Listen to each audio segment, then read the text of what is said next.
বন্দে মাতরম। পৃথিবী দূষণমুক্ত হোক। ব্রজেনের সাহিত্য সংলাপে সবাইকে সুস্বাগতম। যে বিষয়টি নিয়ে আজ পথ চলা সেটি হচ্ছে কলকাতায় প্রথম বাংলা থিয়েটার। এখন থিয়েটারের কথা মনে হলেই আমাদের প্রথমেই মনে হয় স্টার থিয়েটার, গিরিশ ঘোষ, নটি বিনোদিনী, রামকৃষ্ণ দেব, এদের কথাই। তা নাটক নিয়ে মহামুনি ভরত যে কথা বলছেন, লোকবৃত্তা অনুকরণম নাট্যম, এবং অ্যারিস্টটল বলছেন drama is an imitation of life and action in form. প্রথম পৃথিবীতে নাটকের ধারণাটা কি করে এলো, আমরা সে কথার ভিতর আসি। মানুষ অন্যান্য জীবের মতো খেয়ে পরে তার যে উদর পূর্তি হয়ে গেল তাতেই যে সন্তুষ্ট হলো তা তো নয়।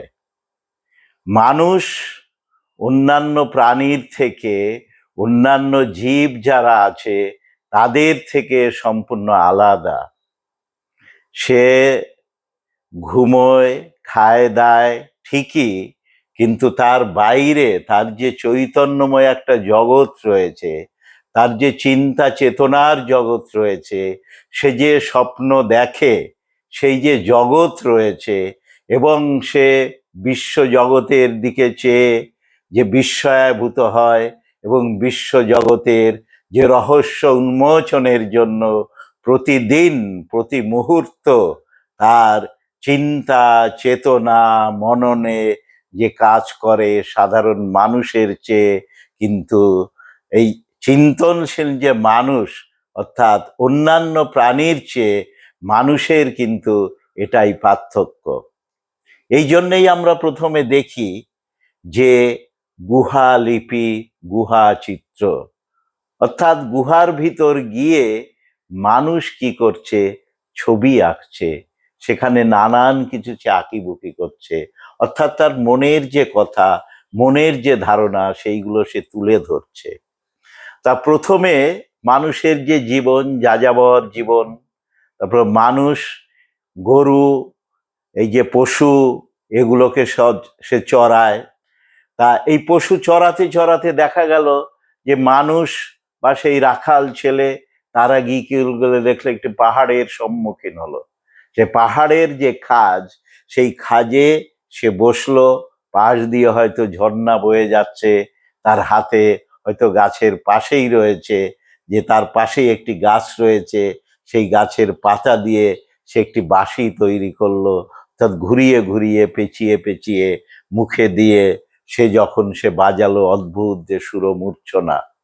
তা ওই যে পাহাড়ের খাজে বসা, এই খাজটাই যখন আর একটু বড় হলো এবং সেখানে কি দেখা গেল, সেটা অনেকটা সেই খাজটা ভিতরের ভিতর ঢুকে গেল এবং তিনটে দিকে, পিছনের দিক, ডাইনে বামে এবং নিচে একটা স্টেজের মতো হলো, এবং সেখানে ওই যে যারা গবাদি পশু চড়াতে গেল তারা ওখানে বসে গল্প গুজব শুরু করলো। এই যে যে ব্যাপারটা, এটাই কিন্তু হচ্ছে গিয়ে একটা প্রসিনিয়াম থিয়েটার। অর্থাৎ ইংল্যান্ডে কিন্তু, যে আমাদের দেশে 1690 সালে যখন জব চার্নক, যখন আমাদের যে কলকাতা প্রতিষ্ঠা 1690-এর 24শে অগাস্ট, এমন একটা দিন যেটা ধরা হয়, জব চার্নক এলেন, ইংরেজরা তাদের বাণিজ্য শুরু করলো সেই আলীবর্দীর কাছ থেকে, যে তারা, এবং কলকাতার যে আস্তে আস্তে যে শুরু হলো যে তাদের জীবনযাত্রা, এবং সেটা ক্রমশই কি হলো, যে তাদের যে ব্যবসা বাণিজ্য ফুলে ফেপে উঠতে লাগলো। সেই যে ব্যবসা, অর্থাৎ ব্যবসা রমরমিয়ে চলতে শুরু করলো। এবং আমরা জানি ভাগ্যান্বেষণের জন্যে, যে প্রত্যেকটি দেশের যারা যুবক তখন, যেখানে যেমন কোনো পুকুরের কোথাও যদি আমরা দেখি যে খাবারের সন্ধান হয়েছে, সমস্ত মাছ সেদিকে ঝাঁপিয়ে পড়ে। তা কলকাতার বুকে যে একটা ব্যবসা, যে সেখানে অনেক টাকা পয়সা আছে, ইংরেজ অনেক তরুণরা তখন কলকাতার বুকে এলো এবং তারাই শুরু করলো যে আমাদের যে লালবাজার এলাকাতে ওল্ড প্লে হাউস, ওখানে প্রোসেইনিয়াম থিয়েটার, এই ইংল্যান্ডের যে প্রোসেইনিয়াম থিয়েটারের তখন হচ্ছে গিয়ে রমরমা, অর্থাৎ যে একটা প্ল্যাটফর্ম থাকবে, তার পিছনে পর্দা থাকবে, ডান দিকে বা দিকে সেটাও ঘেরা থাকবে, এবং দর্শকদের সঙ্গে ওই যে স্টেজ, তার একটা পার্থক্য থাকবে। স্টেজে কি হবে, যে তার সামনে যে পর্দা, সেই পর্দাটি কি হবে, উঠবে নামবে, সেখানে আলো ফেলা হবে, সেখানে যারা হচ্ছে গিয়ে যন্ত্র, তারা সেই যন্ত্র বাজাবে, এবং অভিনেতা অভিনেত্রী যারা আছেন তারা সেখানে অভিনয় করবে। ওল্ড প্লে হাউস, এটা হচ্ছে গিয়ে 1753 সালের কথা। তো এইভাবে রমরমিয়ে সেই চলছে, থিয়েটার শুরু হয়েছে, প্রোসেনিয়াম থিয়েটার।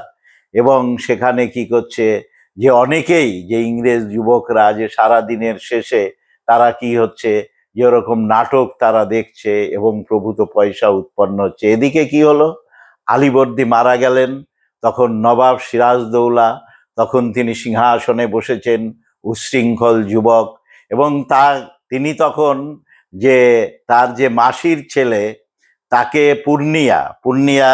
পূর্ণিয়াতে তিনি রাজত্ব করছেন, শওকত জং। এখন তাকে যে শত্রুর শেষ করতে হয়, সিরাজদৌলা তার নৌবহর দিয়ে সেই পূর্ণিয়ার দিকে যাচ্ছেন, কিন্তু তাকে কেউ কেউ সাগরেদ যারা, তাকে বলা হলো যে ওটা থেকেও কিন্তু ইংরেজরা যারা কলকাতার বুকে রয়েছে, তারা তোমাকে কিন্তু সেইভাবে নজরানা দেয়নি, তারা প্রচুর পয়সা তারা ইনকাম করছে, সুতরাং তুমি এখন সেদিকে চলো। তখন নৌবহর ঘুরিয়ে কলকাতার দিকে আসা হলো, এবং তখন যে দুর্গ, কলকাতার যে দুর্গ, সেটাও তখন প্রকারান্তরে ইংরেজদের দখলে। তখন কি করলো, আমাদের সিরাজদৌলা কামান চালাতে লাগলেন, দুর্গ দখল করলেন, এবং সেই কামানের যে গোলাগুলি, তাতে লালবাজার এলাকার যে প্রোসেনিয়াম থিয়েটার, যেটা ওল্ড প্লে হাউস, সেইটা ধূলিসাৎ হয়ে গেল। অর্থাৎ প্রথম যেটা শুরু হয়েছিল, আমি প্রথমেই বলেছি যে থিয়েটারের প্রত্যেকটা ইতিহাসের একটা আদি পর্ব থাকে, সেই পর্বটা কিন্তু শেষ হলো। তা আমাদের যে প্রথম যে কথা, অর্থাৎ প্রথম পর্ব, বাংলা নাটক এর, কলকাতার বুকে বাংলা থিয়েটারের যে আদি কথা, অর্থাৎ ইতিহাসেরও আগের যে ইতিহাস, সে কথাটা আমরা বললাম।